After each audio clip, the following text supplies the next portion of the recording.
Grading theatre എന്നാണ് ഏറ്റവും ഫൈനലായിട്ട് പോകുന്നത്. അപ്പോൾ ഇവിടുന്ന് ഞങ്ങൾ we should be bang on. ബ്രഹ്മയുഗത്തിന് മുമ്പ് ഏതെങ്കിലും ബ്ലാക്ക് ആൻഡ് വൈറ്റ് സിനിമകൾ അങ്ങനെ കളർ ചെയ്തിട്ട് വന്നിട്ടുണ്ടോ? റോൾ ഓഫ് എ കളർസ് ഇപ്പം പണ്ട് വെറും തിയേറ്റർ മാത്രമായി. അപ്പോൾ ഇപ്പം അതല്ല, അത് കഴിഞ്ഞിട്ടുള്ള കാര്യങ്ങളും കൂടി നമുക്ക് നോക്കണം. അടുത്ത എൻ്റെ ഒരു വർക്ക് എന്ന് പറഞ്ഞാൽ ബ്രഹ്മയുഗം ഡോൾബി വിഷനിലേക്ക് ചെയ്യാൻ വേണ്ടി സോണി ലെവലാണ് വരുന്നത്. ആക്ച്വലി തിയേറ്റർ റിലീസ് കഴിഞ്ഞിട്ട് ഇനി OTT-ലോട്ട് പടം റിലീസ് ആകുമ്പോഴത്തേക്ക് നിങ്ങൾക്ക് വർക്കുണ്ട്? വർക്കുണ്ട്. Of course വർക്കുണ്ട്. ചെന്നൈയിൽ ബിടെക് പഠിച്ച ആളാണ് ചേട്ടൻ. ഈ ബിടെക് പഠിച്ച ആളെ എങ്ങനെ കളറിസ്റ്റായി? അത് വലിയൊരു കഥയാണ് ആക്ച്വലി.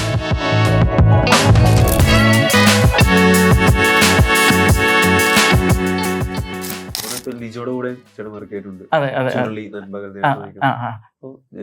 ചുരുളിയുടെ കളർ എന്ന് പറയുമ്പോഴത്തേക്ക് അത് ഭയങ്കര ഒരു ഓൾറെഡി അതൊരു ഫിക്ഷൻ ഫാന്റസി സിനിമയാണ്. അപ്പൊ അതിന്റെ ഒരു കളറിങ് എങ്ങനെയായിരുന്നു? അത് എങ്ങനെയാണ് ലിജോ എന്ന കാര്യം പറയുമ്പോഴത്തേക്കും? പുള്ളിയുടെ ഒരു വിഷൻ വേറെ തന്നെ വിഷയം. അപ്പം അതില് മധുവേട്ടൻ ഭയങ്കര ഹെൽപ്പ് ചെയ്യുന്ന ആയിരുന്നു ആക്ച്വലി. എന്താ പറയാ, ഇതൊരു ഫ്രിക്ഷണൽ ഒരു കേരളത്തിൽ നടക്കുന്നതെന്ന് കാണിക്കരുത് ആക്ച്വലി. അതിൽ ഗ്രീനറീസും ഗ്രീൻ ലഷും അത് വലിയൊരു പ്രാധാന്യമുണ്ട് ആക്ച്വലി. അത് പുള്ളി വന്ന് കണ്ട് പച്ച നോർമൽ കാണുന്ന ഒരു പച്ചയായിരുന്നില്ല അതിൽ. നമ്മൾ അതിൽ വർക്ക് ചെയ്തിട്ട് അതൊരു ഇമാജിനറി വേൾഡ് പോലെ തന്നെ ക്രിയേറ്റ് ചെയ്തിട്ടുണ്ടായിരുന്നു. അപ്പോൾ അതിൻ്റെ ഫ്രഷ് ടോൺ ആയാലും ശരി, മൊത്തത്തിലൊരു മൂഡ് ക്രിയേറ്റ് ചെയ്തു ആക്ച്വലി. അപ്പോൾ അത് ഒരു മിസ്റ്റ്, ഒരു മഞ്ഞ് പെയ്യുന്ന ഒരു അതെല്ലാം അത് ക്രിയേറ്റ് ചെയ്യുമ്പോൾ വളരെ ബുദ്ധിമുട്ടായിരുന്നു. പക്ഷെ നല്ല രീതിയിൽ വന്നിട്ടുണ്ട്. അപ്പോൾ അതിന് അപ്രിസിയേഷൻ കിട്ടിയും അതിനൊരു അവാർഡ് കിട്ടിയതെല്ലാം വളരെ ദൈവാധീനമായിട്ടാണ് ഞാൻ കാണുന്നത്. ഈ ചുരുള ഒരുപാട് തവണ എഡിറ്റ് ചെയ്ത സിനിമയാണല്ലോ. റീ എഡിറ്റ് ചെയ്ത് ഒരുപാട് അങ്ങനെ കേട്ടിട്ടുണ്ട്. അപ്പോൾ ഈ ഒരു സിനിമ ഫുൾ ഫൈനൽ എഡിറ്റ് കഴിഞ്ഞിട്ടാണോ ഈ കളറിസ്റ്റിന്റെ? അതെ. ഏറ്റവും last stage of film making ആണ് കളറിങ്. അപ്പോൾ കളറിങ് കഴിഞ്ഞിട്ടാണ് നേരെ മാസ്റ്ററിങ് ചെയ്യാൻ വേണ്ടിയിട്ട് ക്യൂബിലും UFOയിലും അങ്ങനത്തെ സർവീസ് പ്രൊവൈഡറിലേക്ക് പോകുന്നത് ആക്ച്വലി. അവിടെ നിന്നാണ് സൗണ്ടും പിക്ചറും മേർജ് ചെയ്തിട്ട് ഫൈനൽ തിയേറ്ററിലേക്ക് കൊടുക്കുന്നത് ആക്ച്വലി. അപ്പം ഇവിടെ നിന്നാണ് എല്ലാവർക്കും DI സ്ക്രീനിൽ കാണുന്ന ഒരു ഇമേജാണ് ഞങ്ങൾക്കൊരു ഫൈനൽ. അപ്പം ആ ഒരു അച്ചീവ് സ്ക്രീനിൽ ഒരു ഫൈനൽ ഗ്രേഡിംഗ് സെഷൻ കിട്ടാൻ വേണ്ടിയിട്ടാണ് ഞങ്ങൾ മാക്സിമം റോ ഫുട്ടേജ് ആയിരിക്കും ആക്ച്വലി. അതിലൊരു LUT ഉണ്ടാവും, ഇല്ലെങ്കിൽ റോ ആയിരിക്കും. അത് എന്തായിരുന്നു. പക്ഷേ ഇവിടുന്ന് ഗ്രേഡിംഗ് തിയേറ്റർ എന്നാണ് ഏറ്റവും ഫൈനലായിട്ട് പോകുന്നത്. അപ്പോൾ ഇവിടുന്ന് ഞങ്ങൾ we should be bang on. നമുക്ക് ഒരു മിസ്റ്റേക്കിൻ്റെ ഇല്ലെങ്കിൽ പിന്നെ ഇതൊരു പാർട്ട് ഓഫ് ഹിസ്റ്ററി ആകാൻ പോകുന്നതാണ് ആക്ച്വലി. നമ്മൾ ഇതിൽ ഇപ്പം ഞങ്ങളെ കാലം കഴിഞ്ഞാലും ഇത് ഉണ്ടാവും. അപ്പോൾ ഞങ്ങൾ ചെയ്യുന്ന ഒരു മിസ്റ്റേക്ക് പിന്നെ അത് കാലങ്ങളോളം അതിൽ തന്നെ ഉണ്ടാവും. So we need to be very precise, we need to be very bang on. അത് അത്രയും സൂക്ഷ്മതയോടെ ചെയ്യേണ്ട ഒരു കാര്യമാണ് ആക്ച്വലി. അതുപോലെ ഈ കളറിങ് നമ്മുടെ സിനിമയിൽ എത്രത്തോളം ഇമ്പോർട്ടൻസ് കൊടുക്കുന്നുണ്ട് ഒരു സിനിമയ്ക്ക്? ഒരു കളറിങ് എന്ന് പറയുമ്പോഴത്തേക്കും, കാരണം ഒരു സിനിമയുടെ മൂഡ് തന്നെ ക്രിയേറ്റ് ചെയ്യുന്നത് കളറാണല്ലോ. അതെ. ഞാൻ നേരത്തെ പറഞ്ഞ പോലെ ഇപ്പോഴാണ് ആക്ച്വലി അതിനെ പറ്റിയിട്ട് കുറച്ചും കൂടി എംഫസൈസ് വന്നത്. കാഴ്ചപ്പാട് ഇപ്പോഴാണ് കുറച്ചും കൂടി ബെറ്റർമെന്റ് മാറിക്കൊണ്ടുന്നത്.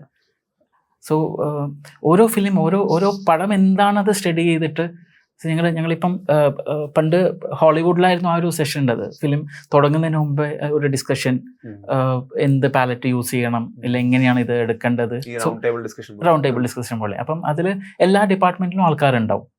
സോ അത് ഹോളിവുഡിൽ തുടങ്ങി ബോളിവുഡിൽ ബോംബെയിൽ ഇപ്പം നടന്നുകൊണ്ടിരിക്കുവാണ്. സോ സെയിം ട്രെൻഡ് ഇവിടെ കേരളത്തിൽ ഇപ്പം വന്നിട്ടുണ്ട് ആക്ച്വലി. ഇപ്പോൾ കുറച്ച് കൊല്ലങ്ങളായിട്ട് ആ ഒരു ട്രെൻഡിങ് നടക്കുന്നുണ്ട് ആക്ച്വലി. അതായത് ആ ഒരു ഇമ്പോർട്ടൻസ്, ഇല്ലെങ്കിൽ കളറിങ്ങിനെ പറ്റിയിട്ട് ആൾക്കാർക്ക് ബോധവാന്മാരായി, ഇല്ല ഫിലിം മേക്കേഴ്സിന് ഓക്കെ ഇങ്ങനെയാണ്, ഇല്ല പ്രേക്ഷകർക്ക് ഇങ്ങനെയും ഉണ്ട്, ഇങ്ങനെ ആ ഒരു ഡിപ്പാർട്ട്മെന്റ് ഉണ്ട്. അപ്പം തോന്നൽ വന്നത് ആക്ച്വലി. സോ അപ്പം എല്ലായിടയ്ക്കും ആ ഒരു സ്പാർക്ക് ഉണ്ട് ആക്ച്വലി. അപ്പം ഞങ്ങൾ ബിഗിനിങ് സ്റ്റേജിൽ ഇൻവോൾവ് ആകാൻ തുടങ്ങി. ഷൂട്ടിൻ്റെ മുമ്പ് തന്നെ എന്ത് പാലറ്റ് യൂസ് ചെയ്യണം, ഇല്ലേ എന്താണ് മൂഡ് എങ്ങനെയാണ് ഉള്ളത്. അപ്പം അത് സിനിമാറ്റോഗ്രാഫറും ഡയറക്ടറും കളറിസ്റ്റും മേ ബി ആർട്ട് ഡിപ്പാർട്ട്മെന്റ് എല്ലാവരും കൂടി കൂടുതലും നിങ്ങൾ സംസാരിക്കുന്നത് ക്യാമറമാനായിട്ട്. അതെ ക്യാമറമാൻ പിന്നെ ഡയറക്ടർ ആക്ച്വലി. സോ അപ്പം അത് വളരെ വളരെ യൂസ്ഫുൾ ആണ്, അല്ലെങ്കിൽ ഹെൽപ്ഫുൾ ആണ് ഒരു ഫിലിം മേക്കിങ്ങിൽ ആക്ച്വലി. ഷൂട്ട് ചെയ്ത് കഴിഞ്ഞിട്ട് ഓൾട്ടർ ചെയ്യുന്നതിനേക്കാളും എത്രയോ ബെറ്ററാണ് ഷൂട്ട് ചെയ്യുന്നതിന് മുമ്പേ ഇതാണ് നമ്മൾ ചെയ്യാൻ ഉദ്ദേശിക്കുന്നത് ഒരു പ്ലാൻ. അതായത് പ്ലാനിങ് ഒബ്വിയസ്ലി ഇത്, പക്ഷെ അത് പ്രിസൈസ് ആയിട്ട് എന്താ വേണ്ടതെന്നുള്ളത് ഡിസൈഡ് ആ മൊത്തം പ്രോസസ്സ് എങ്ങനെയാ ഫൈനൽ വരെ ഉണ്ടാവുന്നതില്ലത് കണ്ടുവരുന്നത്, ഇല്ലെങ്കിൽ അത് അച്ചീവ് ചെയ്യാൻ നോക്കുന്നത് നല്ലതാണ്. സോ അപ്പം ഇതിപ്പം മലയാള ഫിലിമിലും ഫോളോ ചെയ്യുന്നുണ്ട്. So trend is coming. അത് വലിയൊരു നല്ലൊരു കാര്യമാണ് ആക്ച്വലി. വിരവേഗത്തിന് മുമ്പ് ഏതെങ്കിലും ബ്ലാക്ക് ആൻഡ് വൈറ്റ് സിനിമകൾ അങ്ങനെ കളർ ചെയ്തിട്ട് വന്നിട്ടുണ്ടോ? ഒരു ഫുൾ ഫീച്ചർ ഇതിനു മുമ്പ് ഡോൺ പാലത്തറ ഒരു പടം ചെയ്തിട്ടുണ്ടായിരുന്നു. ഒരു ഫെസ്റ്റിവൽ സർക്യൂട്ടിൽ ഒത്തിരി അത്യാവശ്യം നല്ല ഫെസ്റ്റിവൽസിൽ പോയി. അല്ല അതിന് മുമ്പിൽ 1947 മധ്യ തിരുവിതാംകൂർ എന്ന് പറഞ്ഞിട്ട് അതൊരു ഫുൾ അതെ എനിക്ക് തോന്നുന്നു 2019 ആ സമയത്തായിരിക്കാം, 1920 എനിക്ക് ഓർമ്മയില്ല. പക്ഷെ അത് ഫുൾ ബ്ലാക്ക് ആൻഡ് വൈറ്റ് ആയിരുന്നു. അപ്പം എനിക്കൊരു അപ്പം അതിൽ എനിക്കുണ്ടായ ഡിഫിക്കൽട്ടീസ് ഞാൻ ഇതിൽ പ്രമേഹത്തിൽ ഞാൻ ഓവർകം ചെയ്തിട്ടുണ്ടായിരുന്നു. ചെന്നൈയിൽ ബിടെക് പഠിച്ച ആളാണ് ചേട്ടൻ. ഈ ബിടെക് പഠിച്ച ആളെ എങ്ങനെ കളറിസ്റ്റായി? അത് വലിയൊരു കഥയാണ് ആക്ച്വലി. പണ്ട് തൊട്ടേ സിനിമ ഞാൻ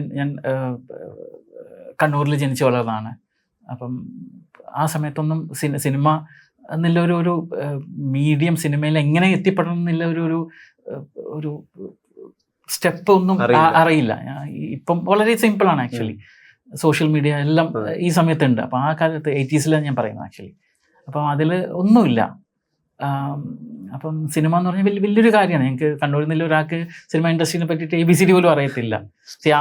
ആകെ ഉള്ളത് ഞാൻ ആ സമയത്ത് കുറച്ച് വരയ്ക്കുമായിരുന്നു. മോണോ ആക്ടിലെല്ലാം ഞാൻ 10th വരെ ഉണ്ടായിരുന്നു ആക്ച്വലി. അപ്പം അത് കഴിഞ്ഞിട്ട് ഞാൻ കോളേജ് ചെന്നൈയിലായിരുന്നു. പിന്നെ എനിക്ക് ആദ്യം ബോംബെയിലായിരുന്നു എനിക്ക് പോസ്റ്റിംഗ് കിട്ടിയത് ആക്ച്വലി. ബോംബെയിൽ അച്ഛനും അമ്മ അവിടെ ഉണ്ടായിരുന്നു. അപ്പം അച്ഛൻ അവിടെ ബാങ്കിൽ ജോലിയായിരുന്നു ആക്ച്വലി.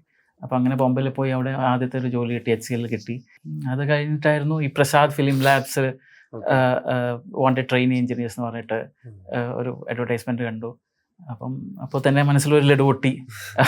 ഇത് അവിടുന്ന് പോയി ഇൻ്റർവ്യൂ ചെയ്തു, സെലക്റ്റഡായി. അങ്ങനെ അത് ക്വിറ്റ് ചെയ്തു. ഇവിടെ നോക്കുമ്പം ട്രെയിനി എഞ്ചിനീയേഴ്സ് ആയിരുന്നു. അവിടെ പ്രസാദിൽ ബോംബെയിൽ ലാബായിരുന്നു ആക്ച്വലി, പ്രോസസിങ് ലാബ്. അവിടെ കളർ ലാബ് ആക്ച്വലി. വലിയ പ്രോസസിങ്ങിൻ്റെ മെഷീൻ, ഒരു മെഷീൻ മാത്രമേ ഉണ്ടോ. അതിനെന്തെങ്കിലും തകരാറ് പറ്റിയെങ്കിൽ മാത്രമേ. അപ്പം അത് എന്തെങ്കിലും തകരാറ് പറ്റിയിട്ടുണ്ടെങ്കിൽ ഞങ്ങൾ അത് നന്നാക്കുക. അതൊരു മെയിൻ ജോലി. പക്ഷെ അങ്ങനെ ഒന്നും 6 മാസമായി ഒന്നും ഒരു ജോലിയും ഇല്ലാണ്ട് ചുമ്മാ ഇരിക്കുകയായിരുന്നു ആക്ച്വലി. വല്ലപ്പോഴും എന്തെങ്കിലും ഇതായിട്ടുണ്ടെങ്കിൽ ഡെയിലി റൂട്ടീൻ മെയിൻ്റെനൻസ് മാത്രമേ ഉണ്ടായിരുന്നു. അപ്പോഴായിരുന്നു ടെലിസിനി മെഷീൻ എന്ന് പറഞ്ഞൊരു മെഷീൻ ഇവിടെ ഇൻസ്റ്റാൾ ചെയ്യാനും കാണാനും പറ്റിയത് ആക്ച്വലി. അപ്പം അതായത് ഒരു ഫിലിം ഇതുവരെ ഞങ്ങൾ അവിടെ ഇല്ലപ്പം വെറും ഫിലിം റോള് മാത്രമായിരുന്നു കണ്ടുകൊണ്ടിരുന്നത്. നമ്മൾ ക്യാമറയിൽ സ്റ്റിൽ ഫോട്ടോഗ്രാഫി ചെയ്യുമ്പം എല്ലാ റോൾസ്, ചെറിയ റോൾ പോലത്തെ അതിൻ്റെ ബിഗർ വേർഷൻ അത് മാത്രമായിരുന്നുണ്ട്. അപ്പോൾ ഇതിനെ കൊണ്ട് എങ്ങനെ ഇമേജ് കാണുന്നതും കളർ കറക്റ്റ് ചെയ്തിട്ട് TV-യിൽ കാണുന്നതായിരുന്നു അതിൻ്റെ ആദ്യത്തെ ഒരു എക്സ്പീരിയൻസ് ആക്ച്വലി. അപ്പോൾ അത് കളർ ചെയ്യുന്ന കണ്ടപ്പോൾ എനിക്ക് ഭയങ്കര കൗതുകവും ഇൻട്രസ്റ്റിംഗ് ആയി തോന്നി. അപ്പം അങ്ങനെ ഞാൻ അതിലേക്ക് മാറി ആക്ച്വലി. അതിന് മുമ്പ് ഞാൻ പറഞ്ഞല്ലോ അത് ക്വിറ്റ് ചെയ്യാൻ നിൽക്കുമായിരുന്നു. അപ്പം പിന്നെ ഇത് കണ്ടപ്പോൾ ഇതിലേക്ക് ഇൻട്രസ്റ്റ് ആയി. അപ്പോൾ അങ്ങനെ തുടങ്ങിയതാണ്. അപ്പോൾ അവിടെ ഇങ്ങനെ ഒരു കളറിസ്റ്റിനെ അസിസ്റ്റ് ചെയ്തു. Telecine pure film to video conversion. അപ്പോൾ അത് മെയിൻലി എഡിറ്റിങ്ങിന് വേണ്ടിയിട്ടായിരുന്നു അത് ആദ്യം ചെയ്തുകൊണ്ടിരുന്നത് ആക്ച്വലി. പിന്നെ അത് അതിൻ്റെ അടുത്ത സ്റ്റേജാണ് ഈ ഞാൻ നേരത്തെ പറഞ്ഞ പോലെ 3 Idiotsനും രാവണനിലും ചെയ്ത പോലെ പ്രമോസും ഫൈനൽ TV-യിലേക്ക് വരുന്നത്. അപ്പം അങ്ങനെ തുടങ്ങി ആണ് 2010-ലാണ് ആദ്യമായിട്ട് DIയിലേക്ക് ട്രെയിനിങ് കിട്ടുന്നതും കെന്നിനെ അസിസ്റ്റ് ചെയ്യാൻ പറ്റുന്നതുമല്ലോ. 2011 മുതൽ ഇൻഡിപെൻഡൻ്റ് ആയിട്ട് കളറിസ്റ്റായി വർക്ക് ചെയ്യാൻ തുടങ്ങി ആക്ച്വലി. സോ അവിടുന്ന് 2013 വരെ ബോംബെയിൽ ആറ്റ് ലാബ്സിലായിരുന്നു. 13th കഴിഞ്ഞിട്ടാണ് കേരളത്തിൽ വന്നത്. അപ്പം രണ്ട് സ്റ്റുഡിയോസിൽ വർക്ക് ചെയ്തു. പിന്നെ 2000 ഇവിടെ എറണാകുളത്ത് പത്തരിപ്പാലത്ത് ആക്ച്വലി. അപ്പം അത് 2017 ഞാൻ എൻ്റെ ഒരു സ്ഥാപനം സ്റ്റുഡിയോയുടെ പേര് റെങ്ഗ്രേസ് എന്ന് പറഞ്ഞിട്ടാണ്, റെങ്ഗ്രേസ് മീഡിയ വർക്ക്സ്. അപ്പോൾ എനിക്കത് ഒരു ചെറിയൊരു നൊസ്റ്റാൾജി ആയിരുന്നു. ഞാൻ അവിടെ ഒരു കളറിസ്റ്റ് ആയത് എഡ് ലാബ്സിലായിരുന്നു. അപ്പോൾ അതിൻ്റെ റിലയൻസ് മീഡിയ വർക്ക്സ് ആയിരുന്നു, RMWL. സോ അതിൻ്റെ ഒരു നൊസ്റ്റാൾജിയ. ഞാൻ ഇന്ന് എന്താണോ അതായിരുന്നു എനിക്കൊരു ബേസ് ഉണ്ടായത് ആക്ച്വലി. അപ്പം അതുകൊണ്ടാണ് റെങ്ഗ്രേസ് മീഡിയ വർക്ക്സ് ഇട്ടത് ആക്ച്വലി. അപ്പം ഞാൻ ഇപ്പോൾ ഒരു കൗതുകമുള്ളത്, ബ്രഹ്മയുഗത്തിൻ്റെ കളറിങ്ങും എൻ്റെ സ്ഥാപനം റെങ്ഗ്രേസും തമ്മിൽ ഒരു ബന്ധമില്ലാതെ പോലെയാണ് ആക്ച്വലി. റെങ്കും ഇല്ല, റേസും ഇല്ല ആക്ച്വലി. കളറ് റേസ് മാത്രം കുറച്ചുണ്ട്. പക്ഷേ ഇത് ബാങ് ഓൺ ആയിരുന്നു ആക്ച്വലി. അപ്പം 2017 തുടങ്ങി. ഇപ്പം 6 വർഷമായി റെങ്ഗ്രേസിൽ. ഇപ്പം എടപ്പള്ളിയിലാണ് ഉള്ളത് ആക്ച്വലി. പുതിയ പടങ്ങൾ, സിനിമകൾ എന്തെങ്കിലും ഇനിയിപ്പം വിഷുവിനുള്ള 2 പടങ്ങളുണ്ട് ആക്ച്വലി. പിന്നെ 1-2 സീരീസ്. ഇപ്പം വെബ് സീരീസിൻ്റെ യുഗങ്ങളാണല്ലോ ഇപ്പം. ഹോട്ട്സ്റ്റാറിൻ്റെ 2 സീരീസ് കഴിഞ്ഞായിരുന്നു. ഇനിയിപ്പം സോണി ലിവിൻ്റെ 2 സീരീസ് ഉണ്ട്. ഒന്ന് കഴിഞ്ഞു, ഒന്നിപ്പം ജസ്റ്റ് സ്റ്റാർട്ട് ചെയ്യാൻ പോകുന്നത്. പിന്നെയും ഹോട്ട്സ്റ്റാറിൻ്റെ 1-2 ലൈനപ്പിലുണ്ട് ആക്ച്വലി. സീരീസുകളാണ് ഇപ്പോൾ കൂടുതൽ. സീരീസ് ഉണ്ട് ആക്ച്വലി, സീരീസ് ഇല്ലാന്നില്ല. സീരീസ് ഇപ്പം ഞാൻ പറയല്ലോ, OTT വന്ന മുതൽ ഒരു സീരീസിൻ്റെ ഒരു ബൂമിങ് സ്റ്റേജാണ്. അപ്പം മാസ്റ്റർ പീസ് എന്ന് പറഞ്ഞൊരു സീരീസ് ഡിസ്നി ഹോട്ട്സ്റ്റാറിൻ്റെ. പിന്നെ ഞാൻ ചെയ്തായിരുന്നു ആക്ച്വലി. അത് വേറൊരു എക്സ്പീരിയൻസ് ആണ്. എക്സ്ട്രീംലി ഡിഫറെന്റ് ആണ്.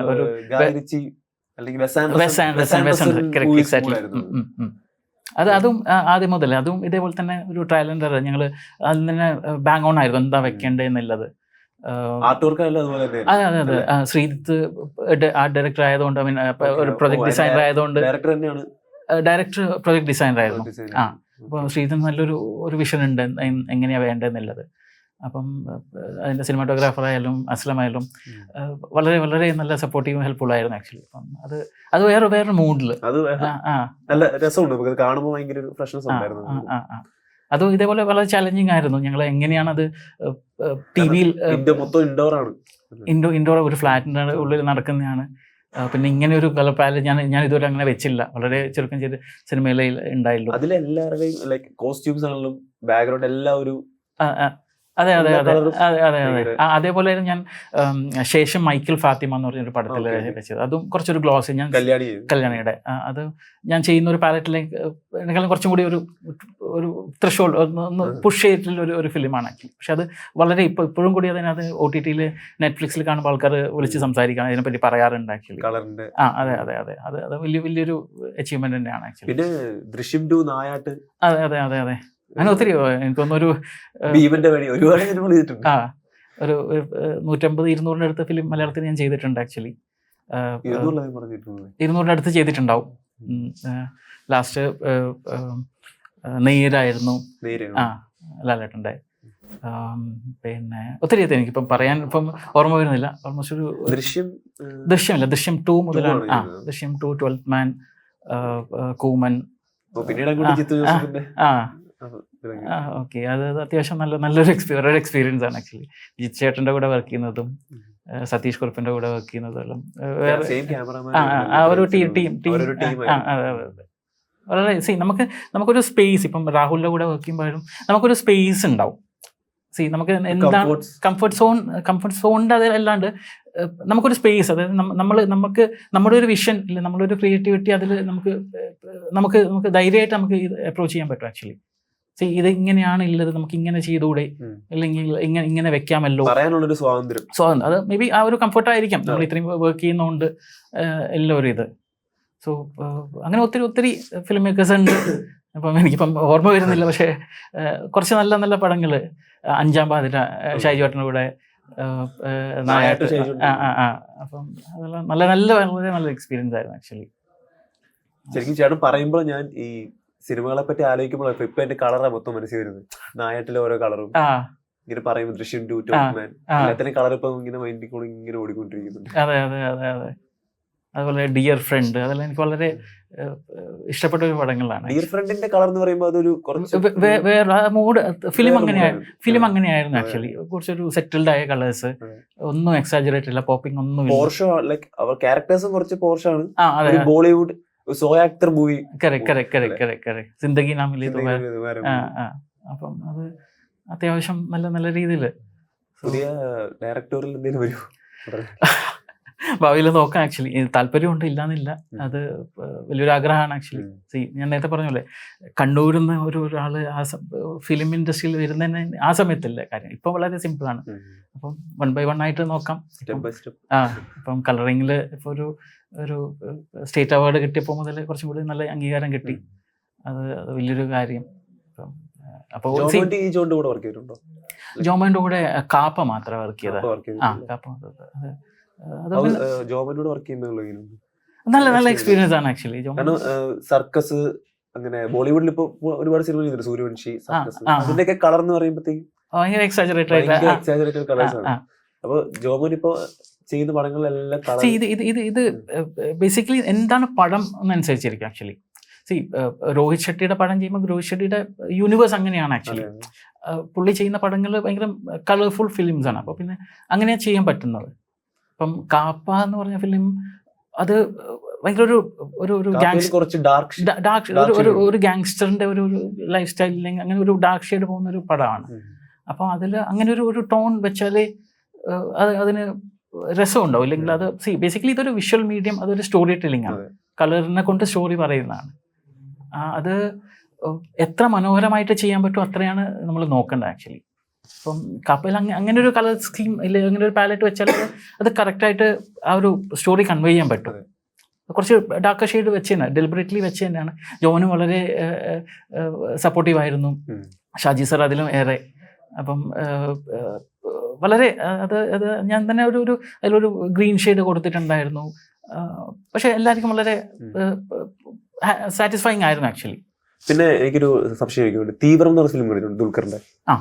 അതിലൊരു കളർ ടോൺ ഉണ്ടല്ലോ, ലൈക്ക് ശ്രീനിവാസന്റെ ഭാഗം വരുമ്പോഴത്തേക്ക് ഒരു ബ്ലൂയിഷ് ടോൺ. രൂപേഷ് പീതാമിന്റെ സമയം കണ്ട സിനിമയാണ്? ഞാൻ കണ്ടില്ല ആക്ച്വലി.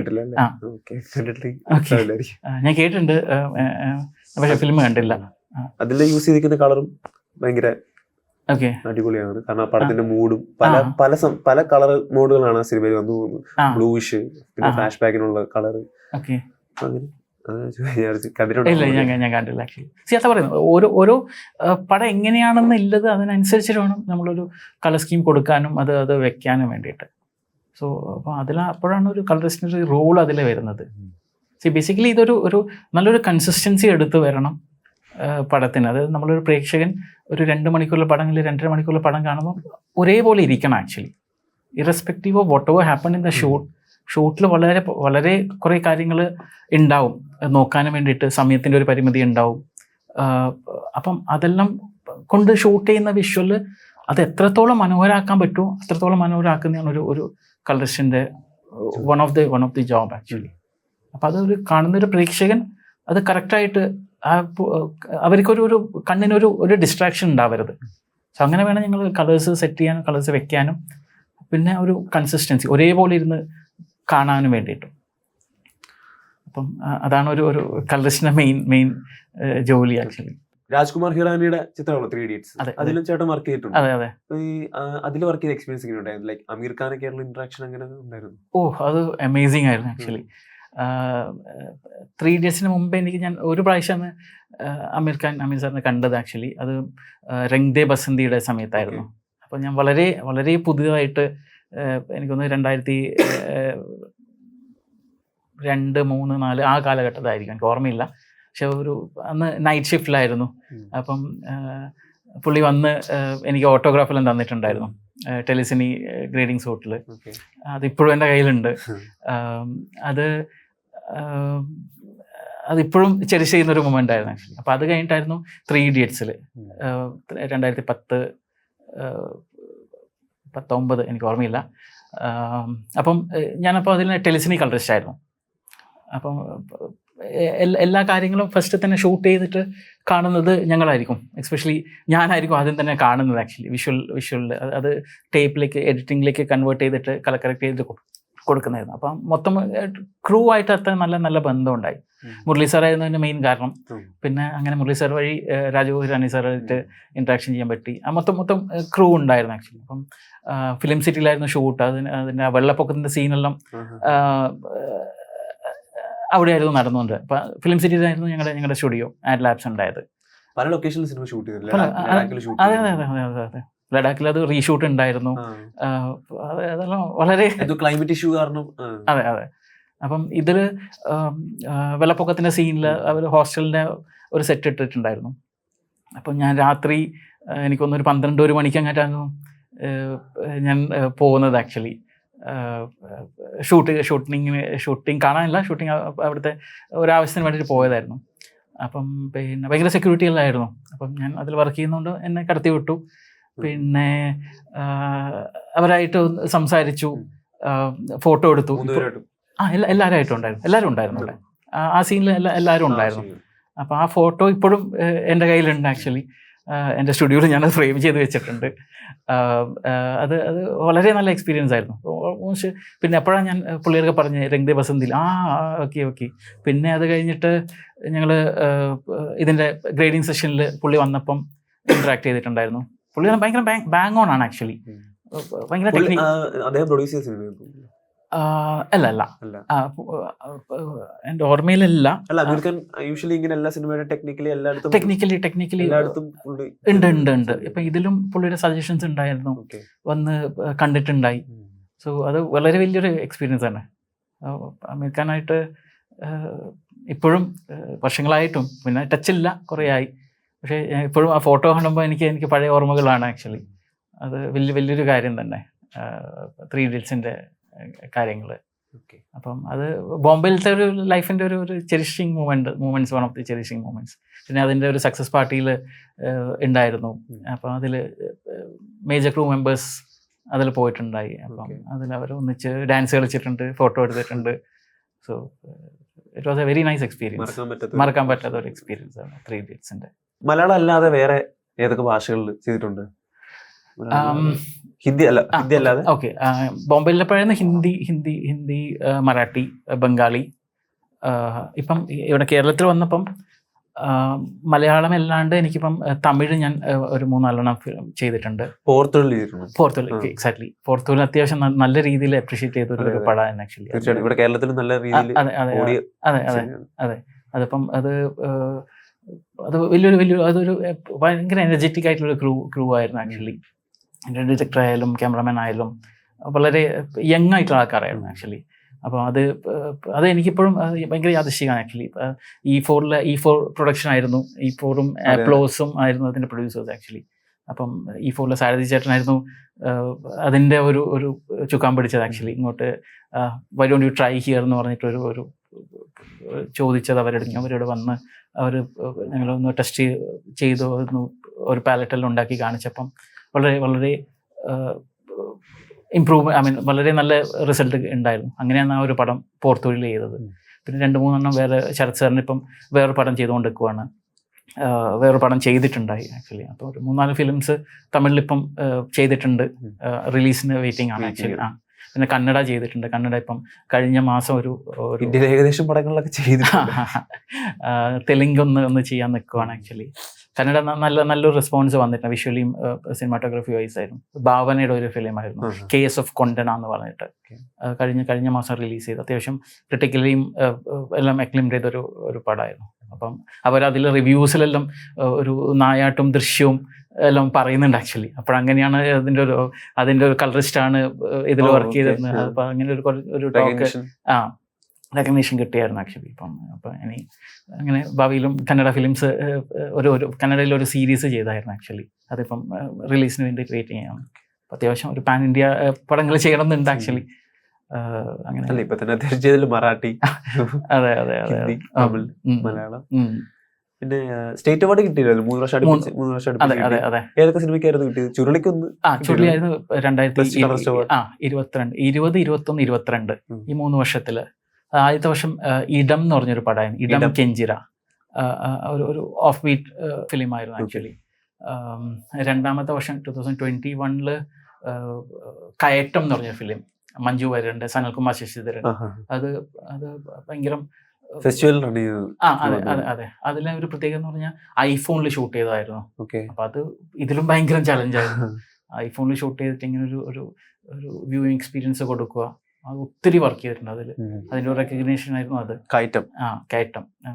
പിന്നെ 2022 ചുരുളി, അത് ഓഫ് കോഴ്സ്.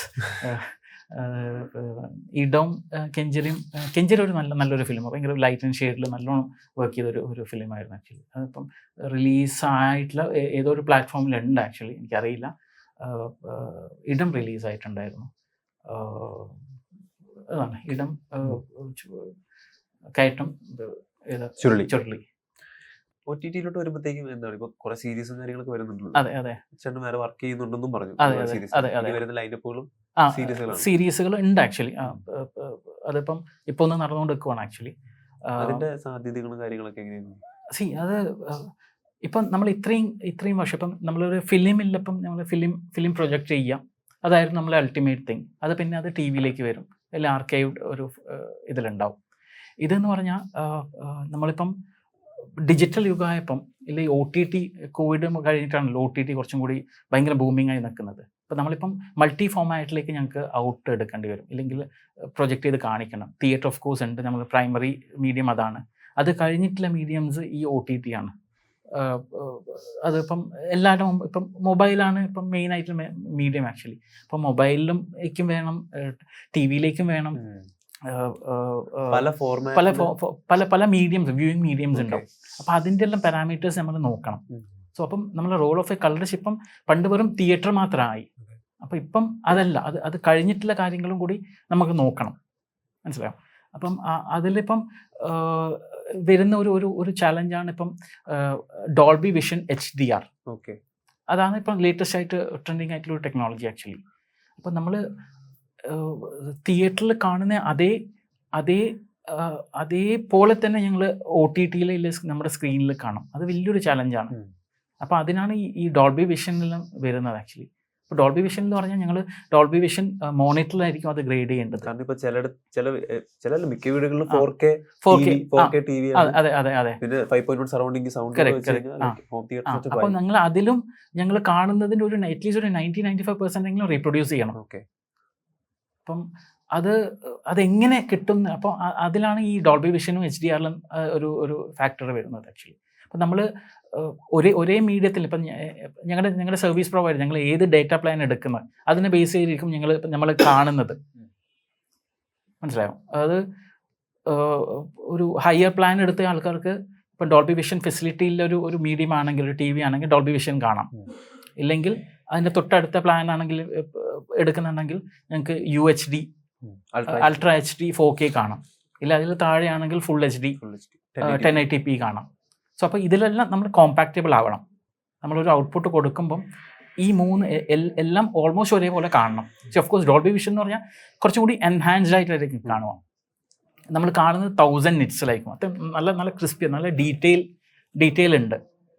അപ്പോൾ ഇപ്പം ബ്രഹ്മയുഗം ഇനിയിപ്പോൾ എനിക്ക് അടുത്ത എൻ്റെ ഒരു വർക്ക് എന്ന് പറഞ്ഞാൽ ബ്രഹ്മയുഗം ഡോൾബി വിഷനിലേക്ക് ചെയ്യാൻ സോണി ലെവലാണ് വരുന്നത് ആക്ച്വലി. അപ്പം അതെന്ന് പറഞ്ഞാൽ നമ്മൾ ഓരോ മൈന്യൂട്ട് ഡീറ്റെയിൽസ് തിയേറ്റർ റിലീസ് കഴിഞ്ഞിട്ട് ഇനി OTT-ലോട്ട് പടം റിലീസ് ആകുമ്പോഴത്തേക്ക് നിങ്ങൾക്ക് വർക്കുണ്ട്. Of course വർക്കുണ്ട്. ഈ ഡോൾബി വിഷൻ എന്നുള്ള ഒരു ഫാക്ടർ ഉള്ളതുകൊണ്ടാണ്. മറ്റേതാണെങ്കിൽ ഞങ്ങൾ ജസ്റ്റ് അതിൻ്റെ TV-ക്ക് വേണ്ടിയിട്ടുള്ള ഒരു ഔട്ട് എടുത്താൽ മതി. ഇതിപ്പം ഡോൾബി വിഷൻ റേഷ്യോ ഒന്നും മാറത്തില്ല. റേഷ്യോ എല്ലാം സെയിം ആയിരിക്കും. റേഷ്യോ എല്ലാം സെയിം ആയിരിക്കും. ഇപ്പോൾ ഡോൾബി വിഷൻ എന്ന് പറഞ്ഞാൽ ഞങ്ങൾ മൈന്യൂട്ട് ഡീറ്റെയിൽസും അതിൽ കാണാൻ പറ്റും. ഞങ്ങൾ ഇതിൽ കാണാതെ കുറേ ഡീറ്റെയിൽസ് എന്ന് പറഞ്ഞാൽ ഞങ്ങൾ ഇപ്പോൾ ഒരു മോണിറ്ററിൽ കാണുന്നത് 100 nitsലാണ്. നിറ്റ്സ് എന്ന് പറഞ്ഞാൽ ഒരു ലൈറ്റിൻ്റെ ഒരു വാല്യൂ ആണ്. അപ്പം അത് നമ്മളിപ്പം പ്രൊജക്ടറിൽ കാണുന്നത് ഇല്ലെങ്കിൽ സ്ക്രീനിൽ കാണുന്നത് 48 nits മാത്രമാണ്. അതാണ് നമ്മൾ 1000 nitsൽ കാണുമ്പോൾ അത്രയും നല്ല ബ്രൈറ്റ്നസ് ഉണ്ടാവും, നല്ല ഡീറ്റെയിൽ കാണാൻ പറ്റും. നമുക്ക് കുറച്ചും കൂടി ക്രിസ്പിയർ ആയിരിക്കും ഇമേജ്. ഷാർപ്പ് എന്ന് പറയാം. പക്ഷേ അത് അത് അങ്ങനെ ഗ്രേഡ് ചെയ്ത് എടുക്കണം. ജസ്റ്റ് ഒരു ഫോമാറ്റ് ചേഞ്ച് മാത്രമല്ല ഇത്. അപ്പം അതിൻ്റെതായ പാരാമീറ്റേഴ്സ് നോക്കിയിട്ട് ഞങ്ങൾക്ക് അതിന് ഔട്ട്പുട്ട് എടുക്കണം. അപ്പോൾ ഞങ്ങൾക്ക് അതിൻ്റെ വാല്യൂസ് ഉണ്ട്, ഗ്രാഫ്സ് ഉണ്ട്. അപ്പോൾ അതെല്ലാം നോക്കിയിട്ട് വേണം ചെയ്യാൻ വേണ്ടിയിട്ട്. സോ ഒബ്വിയസ്ലി നമുക്കൊരു പ്രേക്ഷകൻ ഇപ്പം ഒരു ഡോൾബി വിഷൻ്റെ ഒരു മോണിറ്ററിൽ കാണുമ്പോൾ ഭയങ്കര നല്ലതായിരിക്കും. അതേ സാധനം ആ SDR മോണിറ്ററിൽ മാത്രം കാണുന്നത് നല്ലതായിരിക്കും. പക്ഷെ ആ ഡിഫറൻസ് നമ്മൾ ഒരു കമ്പാരിസൺ വെക്കുമ്പോഴാണ് നിങ്ങൾക്ക് ശരിക്കും മനസ്സിലാവും എന്താണ് ഡിഫറൻസ് ഉള്ളത്. ഭയങ്കര ക്രിസ്പിയർ ആയിരിക്കും, ഡീറ്റെയിൽ കുറേ കാണാം. ഞങ്ങൾക്ക് ഇതിൽ കാണാത്ത ഡീറ്റെയിൽസ് അതിലുണ്ടാവും. എന്ന് പറഞ്ഞാൽ അത്രയും വാല്യൂസ് ഉണ്ട്, ത്രെഷോൾഡ് അത്രയും ഉണ്ട്. അപ്പം അത് വലിയൊരു ടെക്നോളജി അത്രയും വളർന്നുകൊണ്ടിരിക്കുകയാണ് ആക്ച്വലി. ഇപ്പം ഈ വരുന്ന സീരീസുകളിൽ അങ്ങനെയാണ്. ഇപ്പം സോണി ലിവിൽ ഇനി എനിക്ക് വരേണ്ടത് ജയ മഹീന്ദ്ര എന്ന് പറഞ്ഞിട്ടൊരു സോണി ലിവിൽ മലയാളം സൈജു കുറിപ്പ് ലീഡായിട്ട് അഭിനയിച്ച നല്ലൊരു സീരീസാണ് ആക്ച്വലി.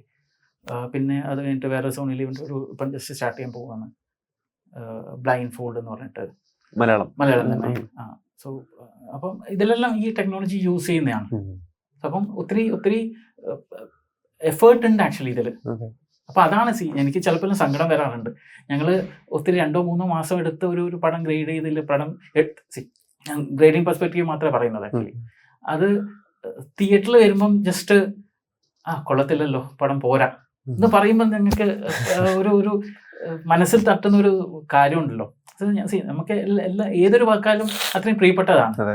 അപ്പം പ്രേക്ഷകർ ഇല്ലെങ്കിൽ അത് കൊള്ളത്തില്ല എന്ന് പറയുമ്പം ഞങ്ങൾക്ക് കിട്ടുന്ന ഒരു വേദന അത് പറഞ്ഞാൽ അറിയിക്കാൻ പറ്റില്ല. അത് എനിക്ക് ഇത്ര വേദന ഉണ്ടെങ്കിൽ അതിൻ്റെ ഫിൽം മേക്കേഴ്സ്, അതായത് ഡയറക്ടറും അതിൻ്റെ ബാക്കിലെ പ്രൊഡ്യൂസറും ആയാലും ക്യാമറമാൻ ആയാലും അവർക്ക് എത്രത്തോളം വിഷമം ഉണ്ടാവും.